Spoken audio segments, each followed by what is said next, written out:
How did you go from Kill Tony to opening from Joe Rogan? Because that's a big thing to open for Joe Rogan. That's like even That's though the you're the best. opener, that's still a huge Yeah, step. that's what like everyone like wants to do that job. Like even like the best headliners would love to open for Joe Rogan. Yeah, that's like a So big deal. Everyone wants to yeah. open for Joe Rogan.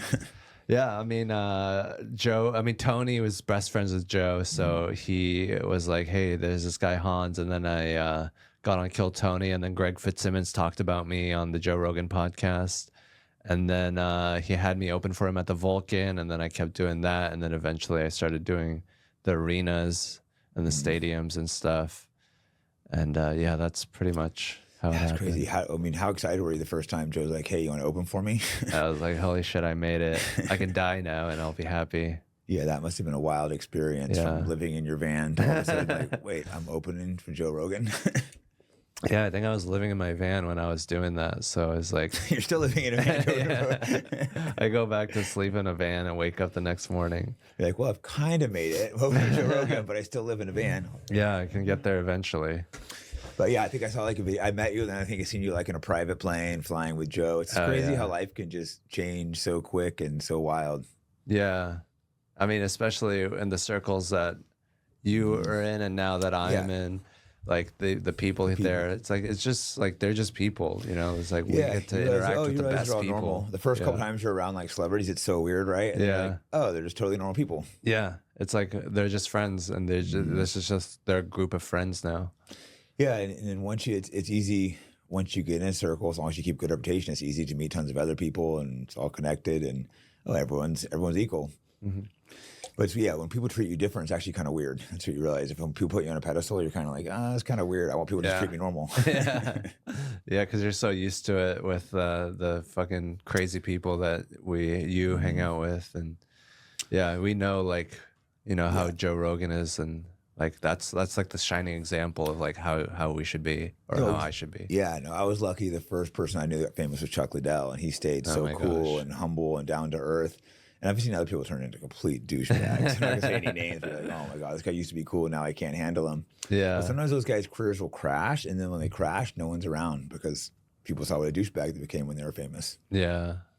So that's interesting. And like in Joe, like he was always famous, but he was like still where he could totally walk around like me and stuff. Now he would come to San Francisco, we just walk around, go to the bars. Maybe a couple people would come up. There's no way he could do that now, I wouldn't think. He probably has to have security and stuff, doesn't he? Yeah. I haven't seen him walking around. I would imagine he has to have security. Yeah. Even during the Fear Factor days, he could walk around like that. Yeah, he was famous, but you know what it is? Most people won't come up like and harass you unless you're like really famous. And Joe definitely crossed the line because it was definitely after the Fear Factor we'd walk. People would recognize him, but it wasn't just like a nonstop like craziness. Yeah. One time I went to Atlantic City with him with Joey Diaz, and Joey Diaz was, let's go out. And then he was walking around, and it was just crazy. Like it's like, hey, Joe Rogan, and just from every corner, every second there was someone. Because like to them, he's like their hero. Yeah. It's like seeing like fucking, the president walking around or Jesus or something. Yeah, and that's why I understand when fans get excited. You can't be like mad, but like when you're always that famous, you never can go anywhere. So it's like it's an amazing thing overall to have fans. My level of fame, our level of fame is so much smaller compared to these guys, so it's mostly a benefit. But every now and again, you're like in a bad mood or something. You don't want to talk to someone. You're like, oh shit, you gotta. But you still can't be rude if someone's like excited to meet you. That's the way I look at it. I think that's kind of, they're excited to meet you and then you just like blow them off. It's kind of fucked up. And I see celebrities do that sometimes. And it's like the guy like respected you and they kind of just don't even like look at him. And just, I think that's fucked up. Yeah, because it was coming from a positive place. He wanted to like, it's not like he was shitting on you. And if that's how you treat your fans, like there's people that actually hate you, like, so, I mean, not you in specific, but in general. Well, me too, for sure. I don't think so. But yeah, I think it's just like, like if you like shut out positive things coming in, then like you don't get you only get the negative then. So I feel like it's important to be open to the positivity, or else you're gonna be like sad and you're only gonna let the hate in or something. Yeah, I think exactly. Sometimes someone's a little annoying. I just don't like people like touch me without saying stuff. But then you have to be like, you know what? They're just excited. You just let it be. And even as long as it's not like rude or like they're trying to like big dog you or something. But even I've noticed most of the haters when they see you in person, they come up and want pictures. They don't really hate. It's like some people don't realize internet hate's like fake. Like I don't know. because you're pretty new to being famous. Probably the first time you see someone talk crap on you online, it's kind of hurtful, right? Yeah. You're kind of in shock, but then to me, I'm totally used to it and desensitized now. Remember the first time you're like online, you see people out the name, people are like saying bad things about me, and I'm like, that's mean. Why would they say that? Yeah. This is hurtful. I know some celebrities like can't go online and like look at themselves because the comments eat them up too much. Yeah, that's crazy. I mean, yeah, I mean, it's just like it is like it hurts when it's true, but it's also like Sometimes it's good to see, to hear it's like one side. It's like that negative nagging voice in the back of your head. It's like, yeah, it's true, but there's also like 90% of the iceberg that you're not focusing on, and it's like the 10% of the iceberg is easy to point out, and that's what they're gonna focus on. So it's like you should have that a little bit, but it should also be like balanced out by like the stuff that it's easy to ignore, like the positive, like, hey, you're great, keep it up.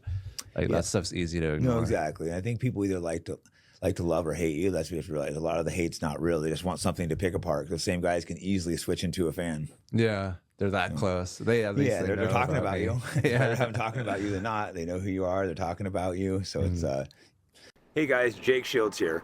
If you want to support Fight Back Podcast, our brand new sponsor is Think Zinc. They're a company that supports free speech and they're opposed to genocide. This is a 7-1 formula with all the highest grade vitamins and minerals. It has magnesium, zinc, vitamin E, vitamin C, and housed in MCT oils. This is great for elite athletes and the common person. Methylene blue has been used for over 100 years for medical purposes and recently surged back into popularity. It has been shown to help repair brain tissue and improve memory, cognitive function, energy, and mood. Research suggests that methylene blue could have neuroprotective effects, possibly aiding in conditions like Alzheimer's, Parkinson's, and depression. Go to MerakiMedicinal.com and use the promo code FIGHTBACK for a discount. Are you still doing the Kill Tony show a lot or no? I don't do it as much anymore. But I did it recently. I try to go back every now and then, but yeah, I feel like it's good to do it. It motivates me to write, and it was a lot to do it every week, but I think it was a good exercise. And it's 1 minute, right? Yeah. So it's a totally different type of comedy. Like I said, it's not my field, but I can imagine having to hit some punchlines in a minute. That's tough. Yeah, it's like you got to be quick, and whatever the audience's mood is in that moment, you have to meet them there. Like if they're like sad or if they're like so excited, yeah, it's hard to predict what they're gonna be like, and then you just do jokes that like might have worked in another place in front of that audience. How's it feel when you bomb? Pretty terrible, or? Yeah, it's like, oh shit, this is going out right now to millions of people. Yeah. Do you ever have like a show where the audience, or maybe it's you or something, and everything's just bombing and nothing's hitting? Yeah, it's like must be a terrible feeling. Huh? Yeah, like what am I supposed to do? Am I supposed to fake the emotion? Am I supposed to pretend to be happy, or do I admit that it's going shitty? Because it could go wrong either way. If you admit that it's shitty, then they're like, why did you have to admit that? Yeah, I've heard comedians do that too. Like, it's cool. Sometimes they'll blame the audience or themselves. Or sometimes like, you guys suck, and it's like I don't know if that necessarily helps the situation. Yeah, but sometimes it works. Like Bill Burr shitting on Philadelphia. That's true. So it's like it takes experience to be like, what is the best solution here, and what is the best for my emotional state right now? What is the best thing to do? So it really depends. I mean, yeah, it sucks when it's happening, but like there is always an answer, or that's what you have to tell yourself. You're trying to work through it. I guess like a fight, if things you start losing the fight, you could just fold or quit, or like, all right, I got to try to adjust to my audience, see if I can try something different and get them laughing. But I think Adam Hunter, he was doing these. I think Adam Hunter's name. He was doing these comedy things with fighters, and he was wanting. And he's like, "Oh, do you want to do like a 15-minute thing?" And I thought about it. I'm like, man, I don't know. That just sounds like so much pressure. That's so much time. 15 minutes. Maybe it was 10. I don't know what it was. It would be for the crowd was all fight fans, so it'd make it a little easier for me. But I'm like, man, what if I go out there and just start bombing? That'd be like so like you just like freeze up if you're just like because I'm not used to it. I don't think like. That'd be terrible to go up there and just bomb. I've never done it. That'd be so embarrassing. That's funny that you're worried about that. It's just like people's opinion of you. But like you're actually like fighting people and like getting hit and stuff is fine. Yeah, I did that so many years though. I mean, obviously that's crazier, but when you're doing it, it stops seeming crazy. So when I was fighting, it like just seemed normal. But there'd be a few times where I'd like eat mushrooms or something, and all of a sudden I'd be like, oh my God, what do I do for a living? I'm out like fighting people in cages. I'm going to quit this sport. Then I'll sober up and be like, oh, I feel normal. Back to normal. Getting hit in the face is normal. Yeah, you're reflecting. You're just like, why do I get in cages and fight people for a living? What is wrong with me? I'm insane. I need to do something different. I need to stop this. Yeah. And then it just becomes your life. It becomes normalized. It is crazy, but people like that. People want that. Like that's like so many people's dreams, like especially kids and stuff. Like that they want to be gladiators and warriors. Yeah, and then it's like in our DNA or something. It's just such a thing. I would dream in kids. You'd fantasize about it. Never thought I'd actually do it. And then all of a sudden, I'm caught up fighting. And it's just so addictive. It is so thrilling. I don't think anything really can match that. It's just like, it's like the ultimate thrill, you know? Like, I'm sure comedy is similar with that if you're just killing, you know? But I don't think anything can quite match a fight, though. Yeah, I mean, it is like emotionally like you're fighting, but like physically just to like conquer another person would be amazing. No, yeah, that probably is the craziest thing you could do. It's a similar feeling, but a little different. But yeah, I guess in comedy, the example would be if you completely crush and kill, you know, you feel great. But then if you bomb, you feel miserable. But with the fight, now take that and magnify it by 100. If you get like beat up, you lose money, then you're, you know, the embarrassment of that is just brutal. It's not just the ego. Your body can be hurt too. Yeah. I mean, it's if I bomb, I don't have to like carry around the scars or like limp.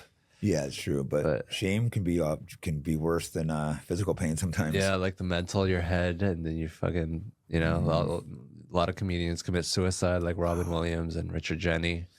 It's true. I guess a lot of them are probably battling a little. You know, you're probably a little crazier if you're a comedian, just like fighters. Yeah, you're putting yourself out there.